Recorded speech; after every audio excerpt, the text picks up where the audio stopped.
nickel carbon, cobalt, and titanium. So it allows those to be hard and not brittle. So are those. That's why you can cut nails. The biggest difference is the head's design. We've designed a bit that takes the place of a brad point, a Forstner, a spade, an auger, and a paddle with one tool. It's very fast, it's very clean, it's very accurate, and it drills just as flat a bottom as any bit you're using now. However, we put just as many cutters on the side as we did on top, so without a chisel, you're going to be able to thwart it in just a matter of seconds.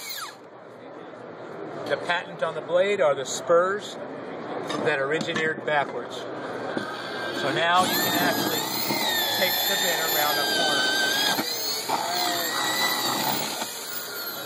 You can begin a hole on one side of the stud and without having to worry about where to put the second hole, you can actually steer a curve around the flying corner.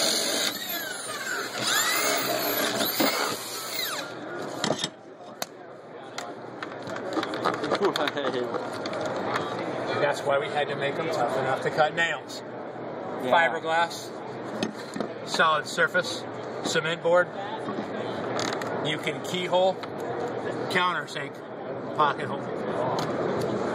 If you damage one, we replace it. If you get one of them dull, we sharpen it for you. There is no charge.